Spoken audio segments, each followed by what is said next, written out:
local people, local news and events,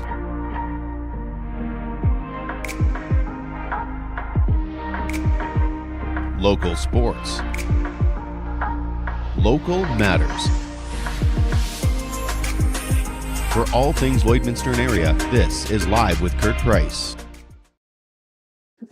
Hey, thanks for joining us today on Live with Kurt Price, presented by Harris Electric. For over 75 years, Harris Electric has been a named Lloydminster trust. From major commercial projects to agricultural operations, they deliver dependable electrical solutions. If it matters to your business, trust Harris Electric. harriselectric.ca, 780-875-3336. Well, we're here at Border City Furniture in downtown Lloydminster, bringing you the Border City Prospectives. And today on the show, we have Jackie Tomayer, General Manager at the Lloydminster Exhibition. And Jackie's also running to be your next Alberta-side MLA. We have world-famous chuckwagon driver Jamie Laboucane, and we have Garth George. No, we have the flying farmer from Bradley Airspray and Aviator Farms. Garth George is here as well. I want to thank Border City Furniture for hosting us again. Border City Furniture in downtown Lloydminster is your 100% locally owned and operated furniture store with a focus on Canadian-made quality products. Well, keep an eye on our page later today when we deliver more cupcakes to a very deserving caregiver. Cupcakes for Caregivers is a great way to say thank you to those caregivers at the hospitals, in the clinics, in the nursing homes, and also in your own home, taking care of those we love. Cupcakes for Caregivers is brought to you by Lloydminster Sobeys and Umbrella Marketing and Design. To nominate a caregiver for Cupcakes for Caregivers, just email livewithkurtprice@gmail.com. Get your tickets for A Taste of Tuscany next Thursday night at the Grace United Church. Tickets are only $20 and proceeds go to supporting Jared Russell and his Great Cycle Challenge, which helps kids fight cancer. Pick up your tickets from Russway Construction or by calling 403-901-8385. Supper is a fantastic pasta meal, and then there is dessert, which is an ice cream bar. Center Stage Studios presents Shrek Jr. the Musical, May 8th, 9th, and 10th at the Vic Juba Community Theatre. Tickets are available at vicjubatheatre.ca or by calling 780-872-7400. And Addison Elliott is playing a more central role in this production, and she told us why she's excited to take on the fun role of the donkey. Well, I've done musical theater for a couple years now, and from all the roles I've played so far, I've had more of the not somber, but more of the serious characters. So I thought it would be a good change of pace to have that comedy role.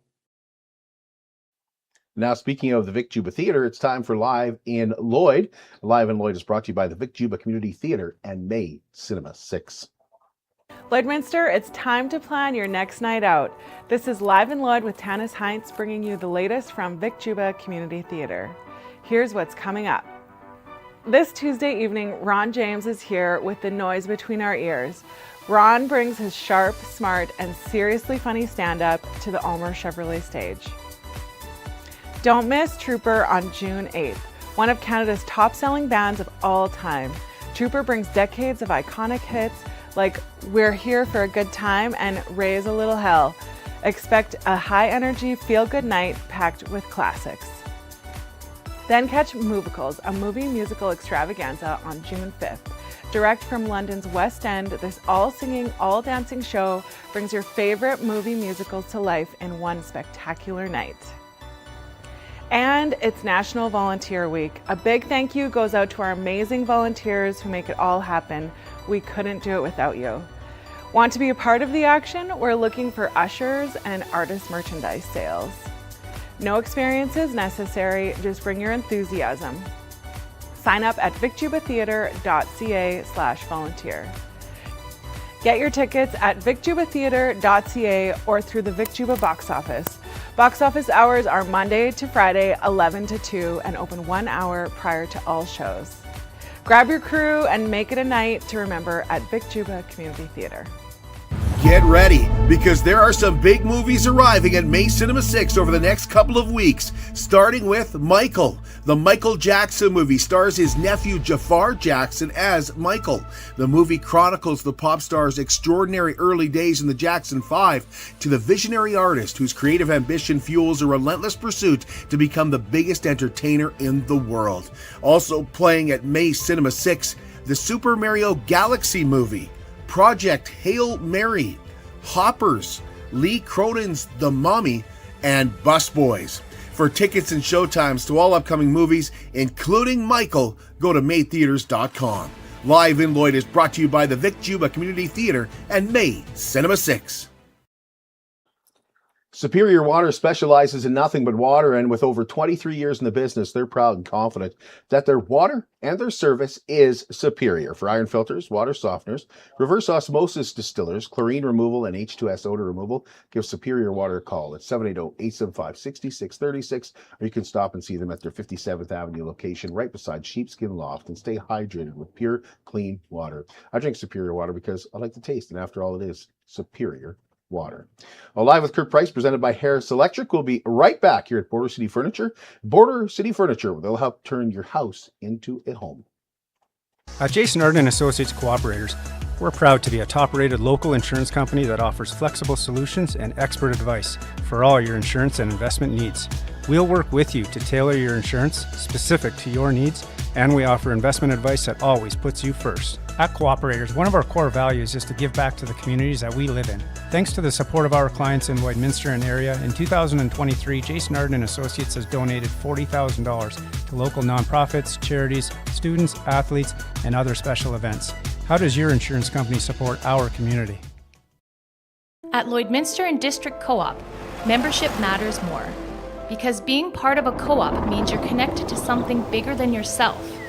From long-held legacy by those who built our communities, to people you call family, friends, and neighbors. When you're a Lloyd Co-op member, you're an owner in a local business that prides itself on purpose alongside profit. You earn cash back, you help support causes that matter most, and you're building a better way of life for the next generation.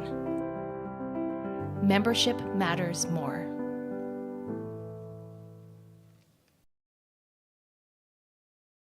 Border City Furniture in downtown Lloydminster is proud to be your 100% locally owned and operated furniture store with a focus on Canadian-made quality furniture. Shop their tremendous selection of beautiful living room sets, stylish sectionals, and comfy recliners. Border City Furniture also offers many different sizes of dinettes, as well as incredible bedroom sets and mattresses. Stop in and see Calvin and Ryan for the best customer service experience in Lloyd. They've got the awards to prove it. Border City Furniture in downtown Lloydminster, where the sale never ends.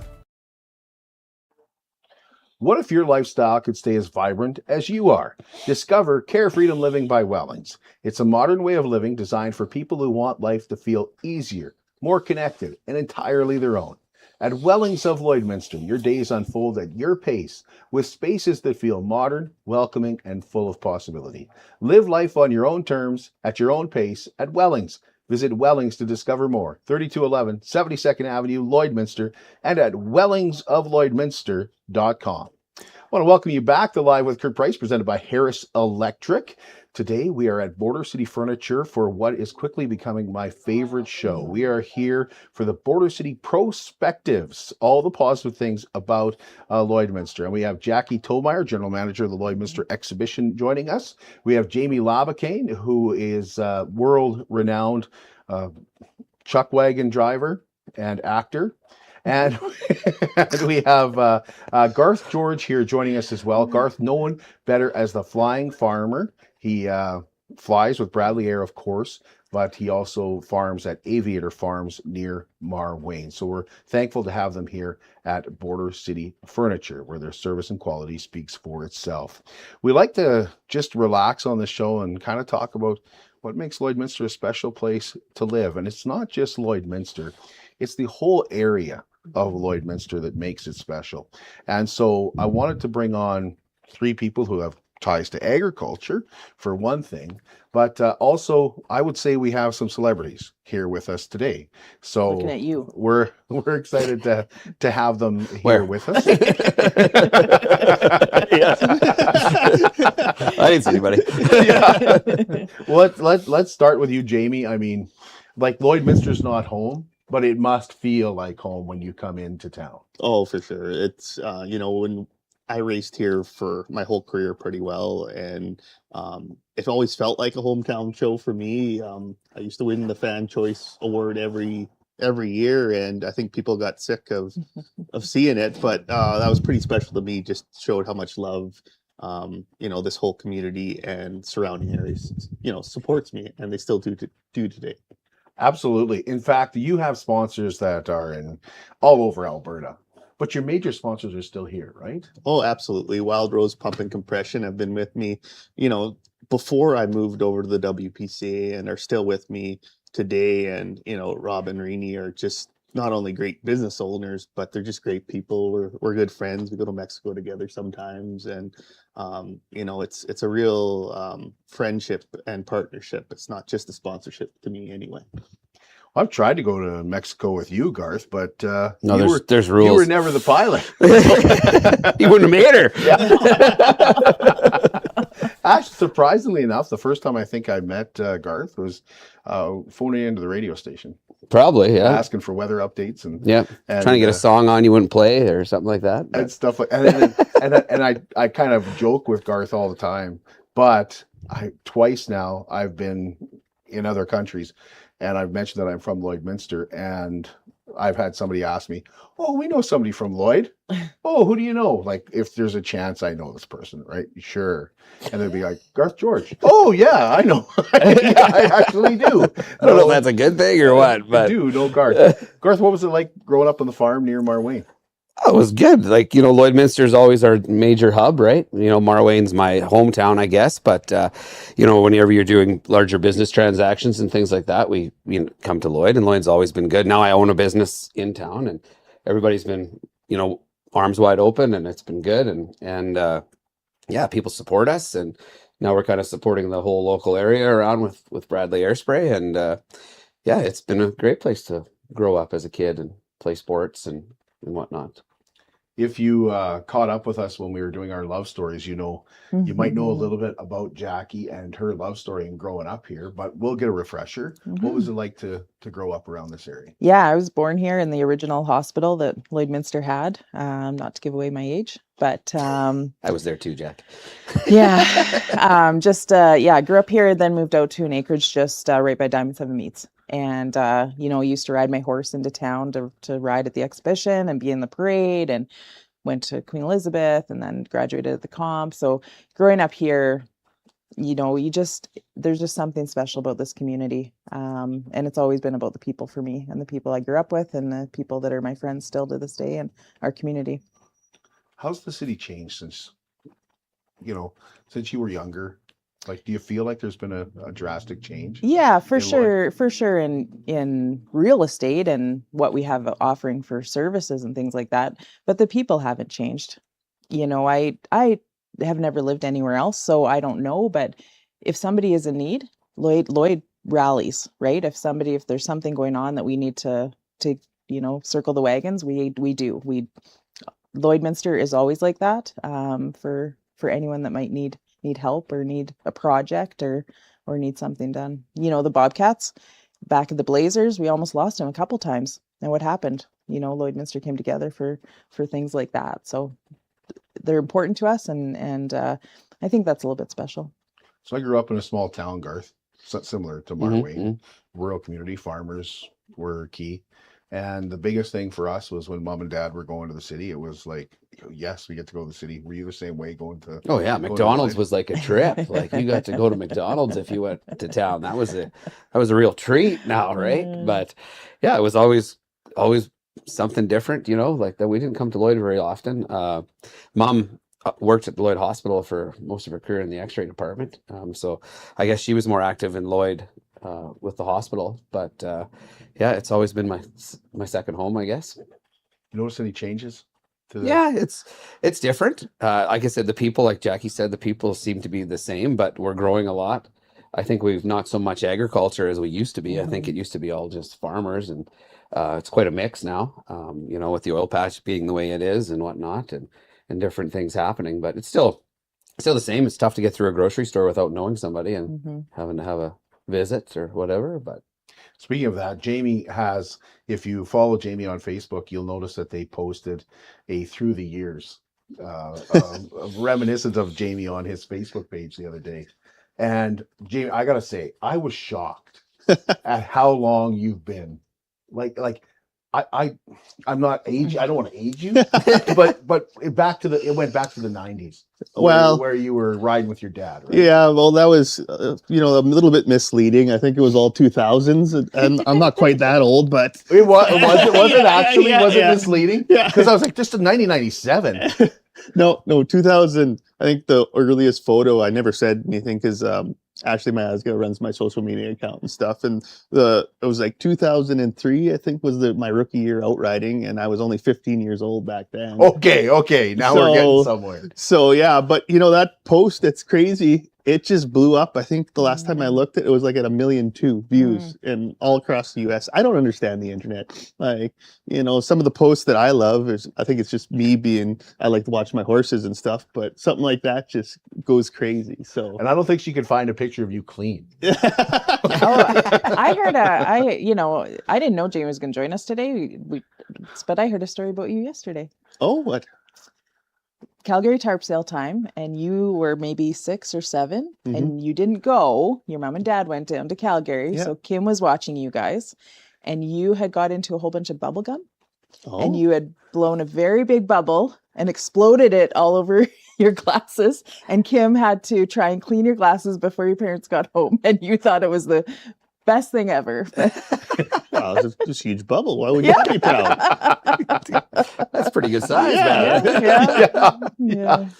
When you guys came into Lloyd, Jamie, was it like, did you come here often? Was this like the center to shop? Oh yeah, I mean, this is where because North Battleford's not that far away. No, but we're only, where our farm is, we're only about 45 minutes to the upgrader or less, depending if you're getting really aggressive. But this is where we came to shop and everything like that. But like as kids growing up, we didn't really go that much. But I still remember this day.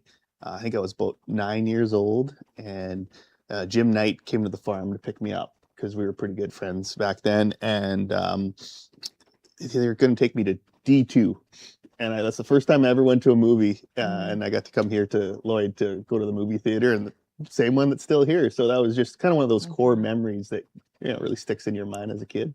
Yeah. When did you get freedom? When did your parents? I still don't know. They don't let me. It's a pretty tight rope. Because Jackie, we talked about this a little bit when you were on the show. Is things seem different today in that you could, like when I was a kid and I had relatives around this area, didn't live around this area, but quite often we'd come to Lloyd and my mom and my grandma or my aunts would go do something else, and it was like, where do you want to be dropped off? Well, I'll drop us off at Bud Miller Park, I guess, and we'll go from there. And it was just, you had freedom to just roam the streets.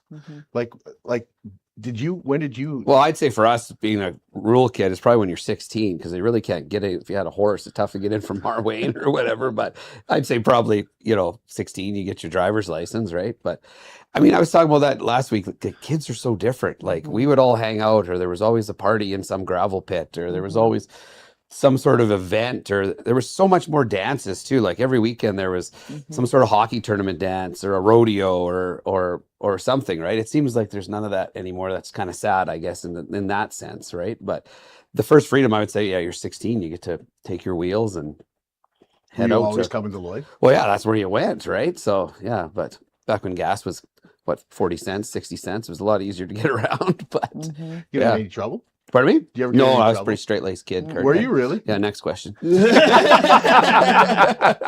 on.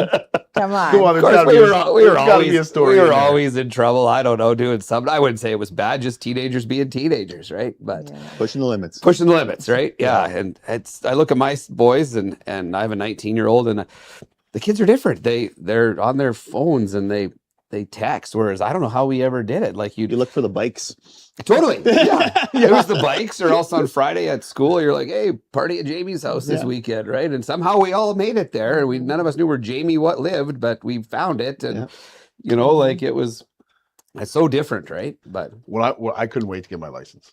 Yeah. Like I think the day I turned 16. I was the same way. I was like, I need my license now. I find kids aren't like that anymore. They're not that anxious to. I know kids that still don't have their licenses, that are living. We were just talking about this the other night we have an 18-year-old, and I was saying, Shane, you'll never have the experience of her boyfriend calling the house to see if Cam's home, right? Because you don't have that anymore.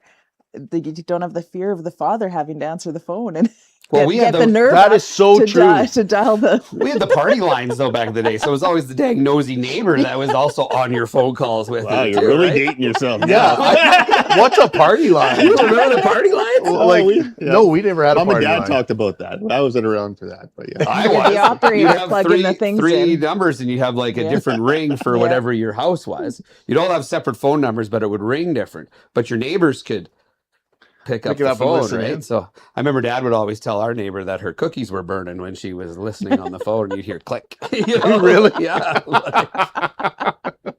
But you could spy on the neighbors secretly with the party line. That's one cool thing about the wagons. You know, like I remember my first probably freedom as a kid was, you know, when we're on the circuit, you know, all camped out at a show, all us kids would just be free ranging around the camp. We weren't allowed to leave the camping area, Yeah. but we were free ranging around the camp. And, you know, like we were talking about the bikes, you'd ride around until you found the bikes, and that's where you go find your friends. And, you know, my kids are still experiencing that to this day, because all the people grew up in the same kind of atmosphere. So everybody looks after each other's kids on some level. You definitely don't want them outside the camping area, but inside that little community, it's kind of, you go back in time a little bit, I think. I don't know how you do it. The whole entire summer is gone. Yeah, it's just like going to the lake, right? It's something that you commit That's how to. you view it? Oh yeah, like if you go and spend the money to go buy a lake lot on the lake, you're gonna spend your summer there, right? Because you put the money into it, you're gonna do it. Well, this is for me, as far as kids go. I mean, the kids are with you. You want your family with you. You want them a part of it. They're learning how to work, and they're learning how to, you know, be in a community and have fun, but still have a good work ethic. So for me, I mean, obviously it's what I do, it's my business, but it's also a lifestyle, it's a way of life, and that's why we really love it. Has anything changed in that since you were a kid? Oh yeah, huge. I mean, social media and everything is touching everything Like now. it's harder to get the kids to. Well, no, yes and no. I mean, yeah, we still had PlayStations and stuff and campers back in the day, but just like anything, we just don't let them be on it all the time. I mean, yes, on quiet days or rainy days, you're in the camper watching movies or stuff like that. But if it's good out, nice out, go ride your bikes, go help with chores. Like that's what it's all about. We don't let them, you know, and none of them really do let them just sit in the camper all day being on their phones or what have you. Impromptu water fights and Exactly. Yeah. Well, you know, your mom kicking you out, get out of my house, leave. Yeah. Like, Yes. you know, Yeah. go find your friends. Like that was the. Yeah, there was no choice. No, you were leaving. Yeah, you were leaving. Yeah, and that's the same here because it's a small camper. You don't want them in your space the whole time. So. Yeah. Yeah. The only time I can remember being almost guaranteed to be able to watch TV was when the hockey playoffs were on. Yeah. Because We had was the 2 and hockey 4 playoffs. back in the day too. Yeah, That's yeah, all we had. too. Yeah, it's the hockey playoffs. A couple of years ago, we had at the fair, when the chuckwagons were at the fair, we had we were doing our own petting zoo, so I had a bunch of animals, but they weren't really tamed to kids. So I just went down to the chuckwagon camp and I said, okay, I need you and you and you and you. You guys come up and tame these animals. And our petting zoo was full for 2 days with kids that were from wagon camp and taming these animals, and they just had a blast. Yeah. And it was a cool experience. What was it like for you, Jamie, Jackie, when you had that freedom to come into town? Yeah, because I could kind of just That walk started to early town then? yeah, and yeah, we used to roam the streets all the time. You know, a Baron game would end and 8 or 9 o'clock, we wouldn't go home till 11, right? We'd just wander around the streets and find whatever. My husband was from Kid Scotty, so when we got to driving, we went to Kid Scotty parties, and again, like Garth said, you're out in a field, you're drinking Smirnoff Ice, and you're just having the best time, and your parents have no idea where you are. Smirnoff Ice. And you know, bonfires and things like that. So I have heartburn. Sorry. that'll bring you back. though. Yeah, totally. I'm like, oh. Well, Yeah. I saw something the other day where it was listing off kids of this generation will never know this, and the kids being born today will never live life without AI. And that something about that hit me where I was like, yeah. And it when it worked back, I looked at myself and growing up in the 80s, I was like, man, I really did grow up in the best possible time. Because it feels like when we got to 1990, 1991, and that the Desert Storm happened, it seemed like the world just like that point for me. I don't know, maybe it was just I was getting older and realized it, but before then, I feel like the world didn't really have many What was the crossover, right? Like we were coming into the modern age with cell phones. Like I remember having a bag phone with that weird number. That was my you'd first get. phone. Yeah, like an Yeah. XJ3. It was a weird mobile number. Those were good phones, though. Yeah, I remember that, right? But then I never grew up with a phone. I remember like party lines. You're saying I remember that. I was saying like a doorbell. These kids don't even know what a doorbell is because like now when someone rings your doorbell, you're almost scared. Yeah. You know, the doorbell rings at your house unannounced. You're like, oh God, what was that? When we were kids, our house was like constant people. People would come over for coffee. You knew you were going to get cake because someone was there. No one visits anymore. No one goes to each other's houses anymore like it used to be. You're absolutely right. When that You know what? doorbell goes, you're like, what? It's almost offensive. You're like, well, who could be here, right? Like, Yeah. Who's selling something? yeah, Yeah. like. Well, I've whereas- been knocking on a few doors recently, and the amount of every house has a doorbell camera. Every single house. Yeah. That's wild to me Yeah. that we're monitoring everything. Yeah. Yeah. Yeah, that's so true. Everything has. Yeah.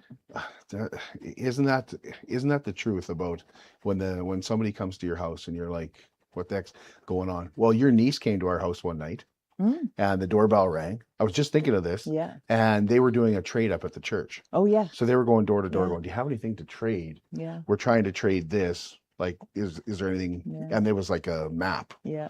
Would you be interested in trading anything for it? We're like, well, we got the stuffed animal that's been sitting on the couch for a while. Yeah. Sure. They were so excited. I know. But My it was son- such a surprise. My son was convinced he was going to come home with a car that night. Oh, really? He thought he was going to get enough trade ups that somebody was going to give him a car. But that must have been nerve wracking for them going door to door too, because you never know what you're going to find. Yeah, that's Right? true. I just find it funny that's such a scary thing going to someone's house. Yeah. Like, Yeah. I don't know. When you were at the wagon camp, and did you guys stay right at the exhibition grounds? Oh yeah. So did you have freedom to go around the city and do what? Oh, I mean, no, not really. You'd You have didn't, to. I mean, we'd get dropped off at the pool, and then our parents would come back a few hours later to pick us up or whatever. But yeah, I mean, not really. I mean, but we had free range to go around the exhibition. There's no problems there. But going uptown was kind of off limits. It was, eh? Yeah. Yeah. How about the fair? Did you guys come to town for the fair? No, I was usually at the Stampede during the fair. Oh, right. Yeah. Right. Yeah, right from. I mean, I went to the Stampede every single year of my life. So Right. when the fair was on, we were there. So Absolutely. Garth, I know the fairs. It must have been huge for you. Oh yeah, that was what everybody. How was you look forward to that? Get on the old Gravitron, I think it was called, and all that stuff. That was what it was called now. But that we still have them. Mhm. still have it. I know Dad used to come in. We used to cattle pen. Back in the day, Lloyd had a big cattle penning following back then, and so we were in there for cutting horses and stuff. And Dad would be there. As for coming uptown, kind of like Jamie, we're the farm kids. Parents didn't want us going They too didn't, far right? off the X grounds for that. But yeah, we were given what was a wristband, right? Mhm. Mhm. Get your wristband and you were on your way, right? But Honest question: did you ever sneak in? no, Never did, No, eh? I don't think I really thought of that. Jackie, it's like a thing for Lloyd kids, isn't Yeah. Oh, I snuck in every year until I started working there. it? You started working there 3 years ago. Yeah. What are we Good Lord, let's do some math. Let me get my calculator out here. I was on the board with you and we were a little tight for money there. I think we found the problem. Yeah. No, I would try and get there before the gates opened. So, because I loved I stayed I was like there from 7 a.m. till midnight. Like I love the fair. I just watch all the egg shows and everything. So yeah, I'd roll in. I think it's because we come in the car with the horse trailer with Mom and Yeah. Dad. We're already in there. So when we come Yeah. through the gates, Mom and Dad would buy Yeah. the package or whatever you needed and Yeah. we were on our way, right? How different is it now? You're trying to catch kids, Yeah. sneak it in. Well, she knows where they're coming in Yeah. at, clearly. No, it's good. It's a lot of fun. She's standing there. Yeah. I've been you. I know. We have a gentleman who visits us every day, and he's friends with us now. He's done when he walks around town. He's a really sweet guy. But a few years ago, when we were coming up to fair, I realized, well, he's going to be really upset if he comes to fair and they don't let him in. So I made him a staff badge because I said, Casey needs to get in. He needs to be able to get in. Well, his favorite character in the whole world is Tom Cruise. So I put Tom Cruise in his Aviators on his badge. And Casey just thinks that's the best. So now every year he comes about May, wants his picture, wants his badge so he can get into fair. And he comes and visits every day and have the fair. But We've talked a little bit about how Lloydminster has changed a little bit, but it's going to change again. There's a big change coming. with Costco coming to Yeah. Lloyd. It's going to be massive. And we're going to talk about that. And we're also going to talk about one of our guests today is running to be the MLA on the Alberta side. So we're going to find out a little bit more about that when we come back on Live with Kurt Price, presented by Harris Electric here at Border City Furniture. At Diamond 7 Meats, we take pride in our quality products and outstanding service. Our custom processing goes far beyond just cutting your meat. There's also our very popular in-store cuts and fresh sausage cooler with all your family's needs and budget in mind. Planning a wedding, family reunion, or weekend get-together? Let us prepare our mouth-watering roast beef, pulled pork, or brisket to perfection just for you. Or take it home and prepare it yourself with one of our incredible Yoder smokers. Diamond 7 Meats, locally owned, family owned, and proudly serving the farm families and communities of the Midwest. I'm Brian Zinchuk of PipelineOnline.ca. I used to be a pipeliner, and I've spent the last 15 years reporting on energy in Saskatchewan. PipelineOnline.ca provides comprehensive coverage of light oil, heavy oil, lithium, helium, power production including coal, wind, solar, geothermal, natural gas, and nuclear. There's a lot happening in Saskatchewan's energy sector, and Pipeline Online is there for all of it. No one else comes even close.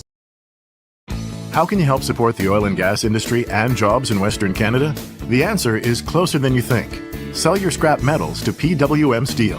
PWM sells scrap iron to Evraz, located in Regina. Evraz's #1 customer is the energy sector, building pipes and plates for the oil and gas industry. PWM Steel is your locally owned metal recycler and steel service center in the area. Plus, they're a strong supporter of the community. PWM Steel, your top steel supplier for Alberta and Saskatchewan for 40 years. It's more than just taxes at LNA CPA. Assurance, accounting, retirement planning, estate planning, business consulting, financial consulting, farm program support, and bookkeeping. But yes, there is always taxes. The team at LNA CPA is committed to helping you achieve your best results and will be there to assist you every step of the way. LNA CPA, with offices in Provost, Vermilion, and Lloydminster. Great segue. BioClean Disaster Services is committed, certified, reliable, and will help you get your life back. In 10 years, BioClean Disaster Services has become Lloydminster's largest restoration company. They're also Lloydminster's local restoration company.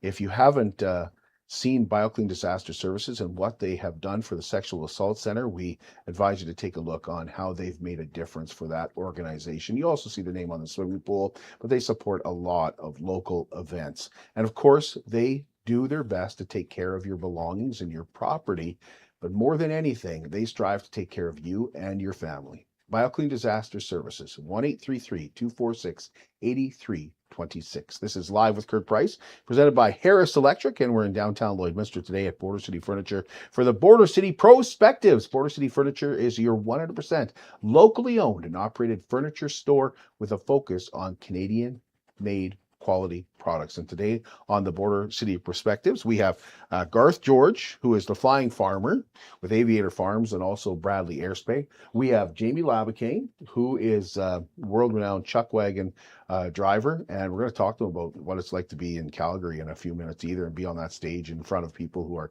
bidding on you, kind of like a show horse himself. And we have Jackie Tomayer, who's general manager of the Lloydminster Exhibition, but Jackie is also running to be the next Alberta-side MLA. So that would be Vermilion, Wainwright, Lloydminster. And Jackie, all three of us had the same question. We looked at you and why? Why would you want to do this? Yeah. But you have a very good reason why. Yeah, and I've been asked this obviously a lot, and I feel like I answer it a little bit differently every time. One, I've always wanted to do politics. I never knew what my path to politics would be, but this path is opening up for me. But it's always the people. I have an 18-year-old that has no hope that she'll ever own a home. And when she said that to me a few years ago, I thought, that is not okay. We are Alberta. We are prosperous. We have all kinds of things that we should be doing. And so I want, it's for the people. It's for people that I see that are putting food back at the grocery line because they've reached their limits. It's for the people that have no hope. you know, in our education and our healthcare and our rural. And it's for rural, and working at the Ag Society, I see rural and I see the needs that are here and what we need to do for food security, for food production. We feed the world, and we need to make sure that we stay at the top of the game for that. I feel like when you say she'll never own a home, Yeah. I feel like, well, I don't think it's I don't think it's gotten away in Lloydminster. Like I still think our home prices are, you know, we're not paying $1 million for a house No. as of yet. Yeah. Like, do you feel like there's still hope in Lloyd that she I do. will one day? I do, but my 18-year-old doesn't. Like she And I looks don't know why that is. Like what would the average house price be? Like we're not real estate agents, but what would it be, about 350? Yeah, I think so. $350 to $400,000 right now. Yeah. I think you'd be closer to 400 now, wouldn't you? In Lloyd? Yeah, for a mid-range house. Yeah, I would think so. For a mid-range house. Yeah. But of course, my first house, I didn't start out with the garage and all that. Right. I started out with just an old wartime house. Yeah, us too. Yeah. Shane and I too. Yeah, I just started out with an old wartime house, fixed it up a little bit, Yeah. sold it, Yeah. and advanced a little bit. Right. But the hope of our future, our kids and our youth are our future, and we need people in politics that are building good policy, not for today, but for the future. And sometimes in politics, we get worried about getting elected again, and we're not looking at the further, you know, our future. And yeah, I've lots of thoughts, and I hope that I get there. And it's been a while since we've had an MLA on the Alberta side that lives in Lloyd. Yep, it has. It really been, has. Yeah. Did you look at that and say it's time too? Not really, because it's where I live. I've been involved in the Vermilion Ag Society. I've been down to Wainwright and Czar area for many events and volunteer opportunities and things like that. So our whole region, we have 190,000 people in our region, our trading area. So yeah, it's not just Lloyd, but in having said that, I have a lot of experience dealing with our border challenges, being on the border in Lloydminster, and I think we need good, strong representation to try and tackle some of these: health, RCMP, air service. Rural is getting a little bit left behind, I feel, and especially in Lloydminster, between working closely with our MLA in Saskatchewan, we need to have a good relationship so the Lloydminster doesn't get forgot about. And Garth, you're doing your best to make sure the airport doesn't get forgotten about. I'm trying to anyway. I'm trying to run a business there, and it's been great so far. You know, the city's been awesome. The councillors have been great, supportive and whatnot. I just think it's something that people don't really know about the airport, you know, and how important airports are for rural. Not only like Lloydminster, but Vermilion's another one I operate out of. Everyone talks about Stars, and Stars is a great organization. I got buddies that fly for Stars, good friends, but Stars are limited too on their distance and time, right? Where we're at right now, we're kind of in that no man's land from the major centers. And a lot of times it's medevacs that are saving us, that airplanes, because they're faster, and we need an actual runway and stuff. So I do think it's important that, you know, cities continue to maintain these airports. It's a very important part. Yeah, I was chatting with a counselor up from Peace River. You know, like we're all experiencing the same thing, and there's a solution here. We just need to figure it out and get government on side to figure out some kind of real solution for air service, because we're all dealing with the same issues. You know, we can't retain doctors here because they can't fly and see family, or they can't come in. They got to drive 2.5 hours to get to an airport. So is that why my doctor left? Maybe. But there's solutions here. I know there's solutions. We just have to get to the table, and that's what I'm asking for, is that I can get a seat at the table. Right. I think the Costco thing you're talking about earlier. Yep. I think one of the major reasons we were able to get a Costco is because we had an airport. Yeah. I watched the dignitaries, or whatever you want to call them, the guys flying from Vancouver in their suits and stuff, were able to come here for the day, get something done at Costco, and they were back to Vancouver. You know, I'm sure Lloyd wouldn't have got one without an airport. Working from the exhibition side of things, I know we could attract a lot more conferences if we had an airport here, by provincial conferences. So we have big industry in both provinces. They could come here and attract conferences and events that if we had an airport, because you can't fly speakers in this one. Garth sits on our Ag Visions committee. You know how it's a struggle to find speakers to come, because somebody's going to have to go to Edmonton, get them, or they'll have to rent a car or whatever. So yeah. And you're talking like commercial service, right? Yeah. Which I do feel that WestJet or one of the majors, I think, will come in here. I think as a pilot, there's a pilot shortage and aviation downturn right now, being with what's going on in the States and everything, because people don't want to fly to the States. So airlines are getting tight. Price of fuel, like this is a concern. That's crazy right now. I think some of these airlines are tacking like $60, $50 a seat on top of it for fuel. So there's something to be said about that, which, is as a cost, right? But I do think when Lloyd had the service, it was full. I used it all the time to go to work for my other job. And I used it all the time too. Yeah, it was great. You did, eh? Oh yeah, like lots of times I'd have meetings up in Calgary, rather than drive 6.5 hours, I'd jump on a plane and be there in an hour. Yeah. And you got through security in a half hour. It was you easy. park your car here for free. Yeah. I mean, it was great. It's great. And now we don't really have a good option. So but So now you're driving every time. every time. Yeah. Wow. Well, to charter a plane, like if you were to just charter a plane, well, that's thousands of dollars, right? Well, I mean, I could drive to Edmonton and jump a plane, but at that point, there's no point. Well, right? the time you go through security at both ends, and Soon you'll be able to just take the bullet I train mean, the from one Edmonton time to we went up to Calgary. Grand Prairie to race, and Dad just jumped on a plane. He stayed here to turn out some cows and stuff like that. He jumped on a plane and flew to Grand Prairie. That was a huge. We missed that. Speaking of MLAs and stuff like this, I had a kind of I don't know what you'd call it, coming to Jesus moment just a few years ago after, because I mean, there's always been, to like regular people, there's always been that distance between government and regular people. And I was actually, when they switched all to CARM for businesses to cross the border, I usually bring 10 head, 6 to 10 head home a year, and the border basically told me that I wasn't allowed to do it personally anymore. I need to do it commercially.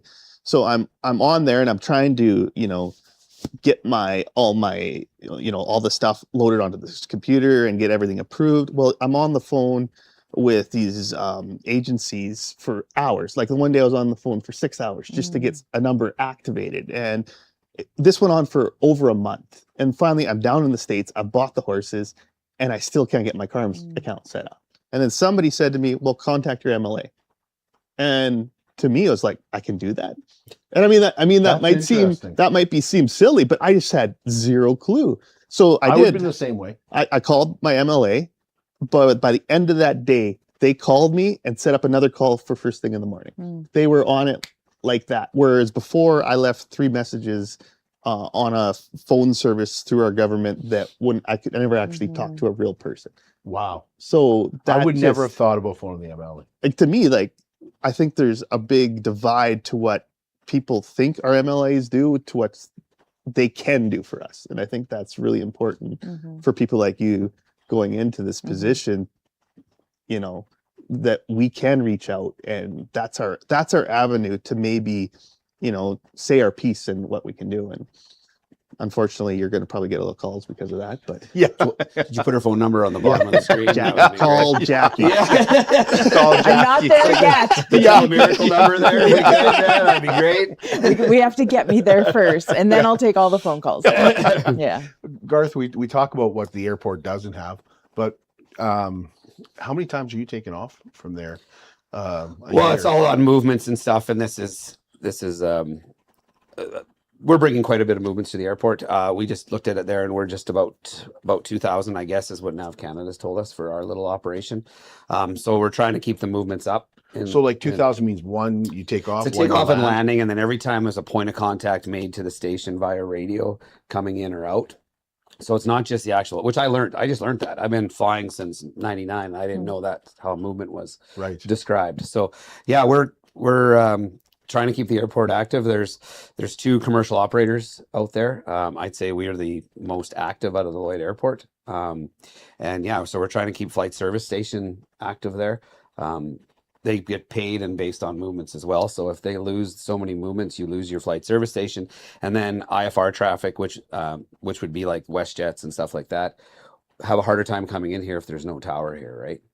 So they don't want to lose that. They want to keep that up. Right. So we have Garth's number going along the bottom. If you need a flight phone, Garth. Yeah. Oh boy. So did you know we were getting a Costco before everybody else because you saw these guys coming in? Well, no, I didn't know it was a Costco. I just knew there was fancy dressed gentlemen coming back and forth. So I didn't know what that was about. But you see that a lot, like because Synovus comes in here with their aircraft, and you know, the American Hunters, you start seeing the fancy jets come in, you know, end of August, they come up. The airport's used, you know, lots for other things as well. Medevacs is still huge. I would say very huge. Like yesterday, there was 3 of them. Really? Like at the same time.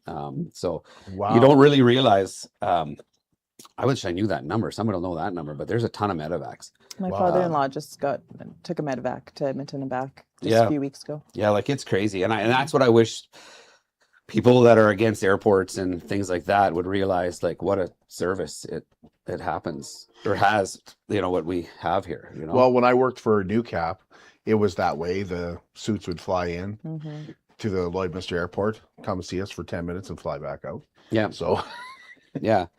But I think it's an integral part of a community, you know, and they say that, I can't remember where I read that, but every city that tends to flourish has an airport, you know, and, you know, to cancel an airport or try to get rid of it. I look in the archives all the time because we have our flashback brought to you by Exhaust Masters. But when I'm looking at that, I saw one the other day from like 1994, it might have been 1997. There was like, they're looking at closing the Lloydminster Airport. And I was like, there was a time where they were considering closing the Lloydminster Airport. Oh my goodness. Like, how could that possibly be? And then I talk to you now, and you're talking about it all depends on in and outs and how many times people fly in. And I'm like, we might, like, before you launched Bradley Air, I'm worried that we might have got there. Well, it was close. I know they've been worried about it. I know it's a real situation. The flight school helps out a ton there as well, like, because they do lots of training and stuff. But yeah, it's, you know, I'm trying to stay here. I don't want to leave Lloyd Airport, and it looks like it's good. Looks like the city and everybody's working with me. And there you go, Jamie. You just learned to fly your own plane. There you go. You're back. It's funny, I've got a lot of phone calls from cowboys. It's hilarious. Usually around Lee Park rodeo time and things like that, I get the weird phone calls. Hey, I got to get somewhere. Do you want to fly us? I'm like, well, it's going to cost a little bit. Like, it's not as easy as you think, right? You ever do it though? I haven't done it yet. Justin Berg was one of them, I think it was back in the day. There's a few of them. When they tell them how much it costs, they tell, I'll just get their old Cadillacs and they're on their way, right? But yeah, like I do think for events, like Jackie said, it would be way nicer if you could fly somebody directly in on WestJet for certain, even entertainment, like bands and things. You're limited on stuff like that to come in. Now with the new Synovus hub or whatever, you know, they want to attract like, you know, big name bands to come in and fill that place up, right? Yes, and absolutely. It's a deterrent. It's a barrier. Yeah, because you're in the middle of nowhere here, and I think an airport is huge. But Speaking of having a big name, we have a big name with us, Jamie Laboucane here with the World Professional Chuckwagon Association, and it was a big deal when Jamie moved from the CPCA to the WPCA. But looking at it now, and it's been how many years? 2 years? No, 3 years I ran. This will be my 4th going in. Man, time goes by. Yeah. Like, how does it go so fast? But now you weren't quite as great last time. I know. I know. You just keep that hat on. But now I can't imagine you not being in the WPCA. You and consistently right at the top of the WPCA. I know there's a hump you want to get over there, but I want to know what it's like being at the Calgary Stampede, and not just the Stampede, but the tarp auction. Like we can talk about things are bad and all the time, and then something happens like the Calgary Stampede tarp auction where they raised $6 million. Yeah, it was crazy. And you're kind of a show pony there. It's like let's get dressed up and go on the stage and get auctioned off. My goodness, how stressful is that? Yeah, I don't know. Like it's crazy. A few years ago, I was just hoping to reach, you know, $80,000, $90,000, $100,000. That was kind of my goal, you know, even 3 years ago when I went to the sale. And then all of a sudden, you know, last year it went big and I didn't know what it was going to do with everything that was going on. And this year it went even bigger. And I think they've done a really good job growing the tarp auction and the show and everything like that, and people are expecting bigger numbers now, but we didn't expect to do what it did, and I think everybody's jaw was just hitting the floor. And the fact that the low bid was, you know, 100,000, like that's the bottom guy got 100,000 and the top guy, I think it was 550 some. Like it's just insane. But it shows the sport is there. It's got some potential. It's not as scary as maybe we thought it was a few years ago. Like it's got some viability. Those types of numbers are going to get new guys started. It's going to help the veterans stay in the sport longer because they know it's financially viable. So it's going to help our sport grow and prosper. And we're just blown away. And I think everybody after that sale was over thought, boy, Calgary really needs to up our prize money. How much relief was there? Because like Garth has talked about jet fuel and the cost of it and everything, but it's the same for you, as he mentioned, going down the road. Yeah, we're on the road. I leave and before the end of May here, and we're on the road all summer. Like I don't come home till the end of August. So we're living out of our campers. We're buying grocery at all these surrounding communities. We're buying fuel for all our rigs. We're talking semis, trucks, everything. And everything's out of pocket for us, right? So to get those big dollars, it really puts some peace in mind knowing that you can go down the road, cover your costs, and not be going backwards when you hit the end of the year. Still have some money to buy new horses and help grow your outfit long term is a really good peace of mind. Maybe I need someone to sponsor farming. Yeah. You said don't want to go backwards, but I said, get some spot. Maybe do a tractor auction. No, social media. You should start singing. I'll make my yeah. There you go. I'll get look like NASCAR. I'll put stickers all over my tractor. A&W. Get somebody to sponsor me. Maybe don't listen to him about the singing part. Yeah, okay. That's for sure. You gotta do it. Yeah, give it a go. When you were a kid, Jamie? Are you doing exactly what you thought you'd be doing at this point of your career, your life? I guess so. I mean, that's kind of what I've wanted to do my whole life. But I wasn't one of those kids that was like lived and breathed it as a kid. I loved it. I loved the life though. I didn't necessarily understand the racing or stuff like that. But as I got older towards my teens and I started out riding, yes, this is what I wanted to do. And, I just consider myself lucky to be living my dream, I guess. It's not easy. It's a lot of work. It's long hours. It's grueling. By the end of the season, you're done. But it's special, and it's something that I feel very fortunate to be a part of. Do you see that in kids today? Oh yeah, for sure. I mean, it's interesting. Like kids are kids, right? They're just happy to be there and but I see being you a doing part a of lot it. for kids. You have coloring contests on your page, all kinds of stuff. Yeah, I think it's important to keep the kids involved. Let them, drive the side-by-sides to haul manure. Let them be a part of it. Be an integral. Anytime that you let kids, actually be a part of something, they feel included, they feel involved. And I think that's something that the community really needs to get behind, is involving kids, not in adult things on some level, maybe not, right to the top, but be a part of the team and feel included in what they're doing. Are you doing exactly what you thought you'd be doing?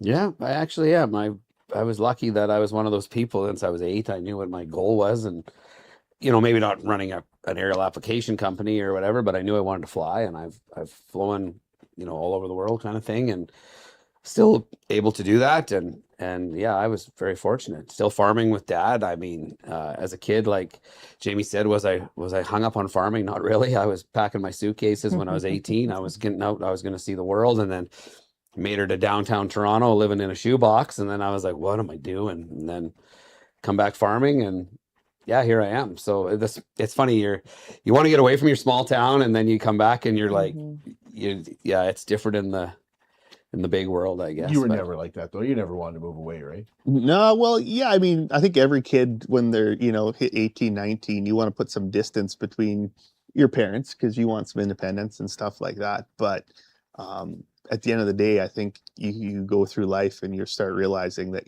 maybe I didn't have it so bad. Maybe all those rules and stuff were setting me up for some success and stuff like that. So I think that's just growing up and, learning. But yeah, no, I always loved the rural life. I always loved living on a farm ranch. Don't get me wrong. I like going to the city every here and there and seeing what it's all about, but I'm just as happy to leave and go home. So me too.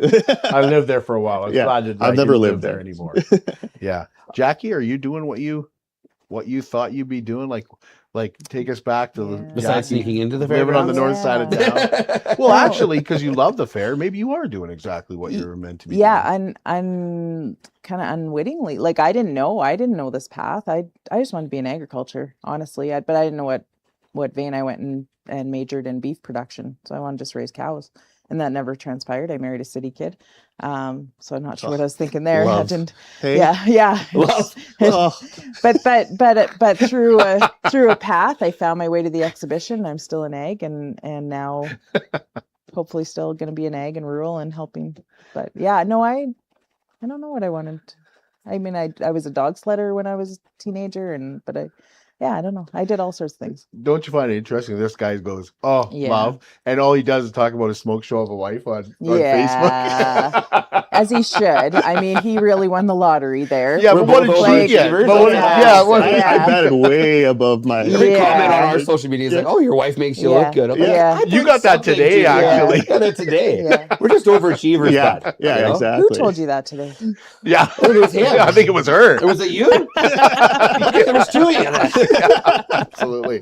You know, we talk about like you want to get out, you want to do stuff, you want to see the world. But Garth, can you tell a story about flying a certain rock band to Regina? Oh, buddy, this is a long time ago now. I don't even know the year, but we went to AC/DC. It was awesome, and went to AC/DC. Of course, I had it in Edmonton. They were doing that big tour or whatever. We had a great time, and then the next day I got this phone call, and they're like, "Hey, we got a charter. Like, what's going on?" And I'm like, "What? Like, who is it?" And it was AC/DC. Their business jet had broke down. So I got to fly them from Edmonton to Regina. And then we ended up convincing them to leave us there and spend the night. We saw them again and got to meet Angus, got to meet Brian Johnson. It was awesome. Those boys, they can party. They've got some track miles on them. But yeah, that was a pretty interesting experience. I also got to fly the Black Eyed Peas. That was cool. Met Fergie. I was so excited. I'm like, "Fergie, I'm going to meet her." And that was kind of a giant letdown. She's not quite as beautiful as this one would. As your wife. I see what you did there. Yeah. But no, but she's poor Jamie girl. for the save. Nice, buddy. Yeah. But yeah, no, with my career, I got to meet lots of people. I've flown prime ministers around. I've flown lots of dignitaries around, trailer park boys. I've met a lot of. Was Bubbles as beautiful as? Yeah, Bubbles don't look like Bubbles. I'll tell you that. He's kind of that's kind of a funny one. He's like Jamie Laboucane without his hat. Yeah, exactly. He does look like Jamie Laboucane. But when Jack Layton passed away years ago, we had to pick a bunch up in Montreal, and we had Brian Mulrooney, Gilles Duceppe, Chrétien on board. There was all of them, and it was a pretty intense little ride there because the two of them almost split the country, and there's still some animosity between them when they saw each other on the plane. It was I flew all those guys to Jack Layton's funeral, and Brian Mulrooney is huge. That's what threw me off. Was huge, but he was a tall man. Like, he's a big fella. So, but that's one thing I remember. But got to meet them. That was kind of cool. But yeah. Why did you want to be a pilot? What influenced you to be a pilot where you grew up? My dad's buddy, Pete Scriber, landed in my backyard with a 150, which today I actually own. It's my little mantelpiece. Cool. And I was 8 years old, and he took me up, and I was hooked. And I always bugged Pete. I was like, "You owe me like 50 grand because I had to pay for my pilot's license. This is your fault," right? But yeah, I don't know. Just got hooked. I was 8 years old in that plane, and I still have it. My boys have both flown it. My little guy's flying it. He's 7. We go for a rip, and he's showing Dad how to fly. And my oldest boy is he soloed, and it's was just about done his license during COVID, and I think he'll come back to it. But he's 19, and like you said, he's trying to get some distance on his parents right now. So who could blame him? That's it. We're tons of fun. They just don't realize how cool it is. Yeah. Right. Yeah. Jackie, who influenced you growing up? Like to want to be an MLA and make a difference? Who influenced you? Oh, I have so many. I couldn't name anyone, but my parents for sure. Just hardworking. My dad grew up in Toronto, and as soon as he could leave, he left and came out west. And you'd never know he was from Ontario now, but he started a restaurant. My mom was right beside him helping, and they're just such hardworking people that it was instilled in me to work hard for the people and try to do your best. But I've just a ton of mentors in my life. I mean, I could just, my entire board, all the board people that I've worked with at the exhibition, all my professional colleagues. Yeah, there's just, I learned something from everybody all the time. And Jamie, I just assume it's your dad. Yeah, I mean, that's, well, my dad and my mom, I mean, they were such hardworking people throughout their whole life. And, you know, they both raised me in the sport. And I think that's why I grew to love it so much, is because I was so involved in it. I was in the barn every day with them, working, learning, and I seen the value in that family aspect of it. And as I grow older and have kids of my own now and stuff like that, I really see the value of it. And it really keeps everybody together when you have something that bonds you together, you know. You have True, family is important in agriculture. Yeah. And I still farm with my parents, and my family's all together, and there's no such thing as a farm kid anymore. That's the weirdest thing. We were all farm kids, right? Yeah. It's tougher to find a farm kid. They're still out there, but Yeah. there's very few of them. Back in the day, everybody was a farm kid. Everybody was a farm kid, right? Now, like, no one's a farm kid anymore, right? It's just different. But like, yeah, Jamie said, boys are helping in the barn. My mom and dad are still running combines. They're still feeding cows. They're active, like, constantly, right? We had Ag Education Day yesterday at the exhibition. Oh, that's always huge. So 1,200 grade 1s and 2s, you know, tour through, see the beef cattle, see the dairy, see the pigs, see the chicks, and it's so important to me. Rural, we're so many generations removed from rural now, you know, these city kids, and we need to. Yeah. What was the stat? I just seen that. It was like 23% of Americans were farmers, and it was like 16 million or something like that. And then now it's down to like 3%, which is like 3.5 million are in agriculture. That's the US. I don't know what Canada's would be, but it's crazy. Like, no one's in ag anymore. Yeah, yesterday, the Ag Education Day is just such a fun day. It is, the volunteers and the kids and the teachers, and it's just such a cool day. But eggs changing too. I mean, you look at back in the day when I was a kid, even still, there was a bunch of small farmers all over the place. Well, the way, you know, the price of equipment and everything else, if you're not big, it's hard to survive. So, you know, like, you see like ranches, some of the smaller ranches are getting swallowed up. It's a little bit better right now with the prices. But you really see it in grain. If you're not farming big acres, it's you know, tough. It's tough to keep going. We you were mentioning your social media posts, so we just started doing this year, you know, stories of the exhibition and people, and one of our biggest ones so far has been Terrence Beckson, talking about when he would, you know, when he grew up, when he's 96 years old. They're 7 this year, I think. You know, that was a long time ago now, and buying, you know, a couple acres for a couple $1,000 and farming it with a horse and plow. And I talked to him last year, and he talked about how there was an elephant at the exhibition, and he was like, "We got to go to the exhibition to see an elephant." They snuck in. Yeah. Does anybody pay? Is Jamie and I the only one that ever paid? Well, Terrence got caught. So I cut you off. No, it's all good. No, it's all good. I was just saying, like, for me, growing up, I started out riding when I was 15 years old in the sport. So I really had a goal right from that age. You know, once I started doing it, figured out I could do it and I loved it. Well, that centered me on something that I could do. And I think that promoted me to grow up a little bit faster. And like I always tell everybody, not every kid's an athlete. You know, hockey's great. I love the sport. All my kids play it and stuff like that. But they're not all going to make the NHL. But at least if they're centered and have a goal. So I think if a kid has, whether it's music or guitars or gymnastics or a debate club, whatever it is, if they have something that they can focus their energy and have goals are, it's going to keep kids, I think, going in a lot straighter line than if somebody that's just bored and at the house all day and not having nothing to do. And I know for me, when I was a kid, that's when I got in the most trouble, because I got bored and I'm like, let's see if we can hit this jump really, really fast with my bike and not kill myself. we talk about there's nobody in ag, but everybody's in ag. Yeah. Yeah. Well, that's in Lloyd and trades. Like you're talking about, you know, kids. I went through that generation of me where everybody said, "Oh, you got to get a degree. You got to get a diploma. Oh, I was the same way. You got to get." That was my generation. Go to school, get a degree. I think that's lost now. I think it's all about trades. I think trades is where it's at. I wish the schools would bring that back. And I think they are. I think it's coming. Like Holy Rosary has welding. Yeah. They got lots of different. I was talking to Cage, the young guy that works for me. They offer work programs and stuff like that, which is great. I think that's huge, right? To get back to the blue collar. I got pulled into the principal's office and because I wanted to be a mechanic when I was leaving school, and they're like, "Wow, no, you're too smart to be doing that. You need to go into politics or something like that." And I'm like, I don't want to do that. This is what I want to do. And that was the thing. I remember people saying multiple conversations with these adults trying to talk me out. And I don't blame them to trying to, get the most potential out of their students, but that's not what they want to do.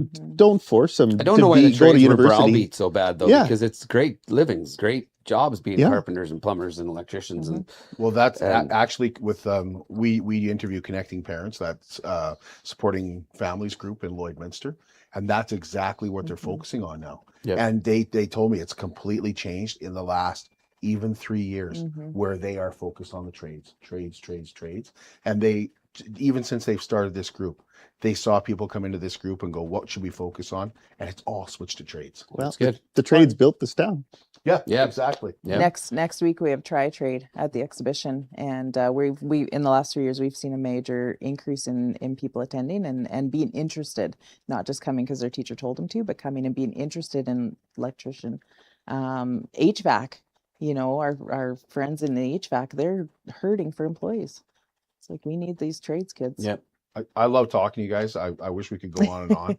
We will wrap it up here at Border City Furniture, but thank you so much. Jackie Tomayer, Garth George, Jamie Laboucane. We really appreciate you guys coming on and talking to us about Lloydminster and about your careers and actually inspiring some kids too. Like, we need pilots, obviously. We need mechanics, obviously. And who knows if you need a politician? I was just going to say, I don't know if we need more politicians. Maybe the right type of politician. There, I'll sign up for that one. We'll be back with you on Tuesday, and that's a sports show, so we'll be at the Canadian Brew House. And also, if you're looking for lunch today, you can find it at Truck Zone. Truck Zone has their huge, heavy-duty industry showcase going on today. It runs till 4 o'clock, and they've got beef on a bun. It's free, and they've got some great prizes to enter and stuff like that. I would just encourage you to head over there for lunch today, especially those that work in that industry. And once again, thanks to our guests, and thanks to Border City Furniture in downtown Lloydminster, your locally owned furniture store. And we're back with you on Tuesday at the Canadian Brew House on Live with Kurt Price, presented by Harris Electric.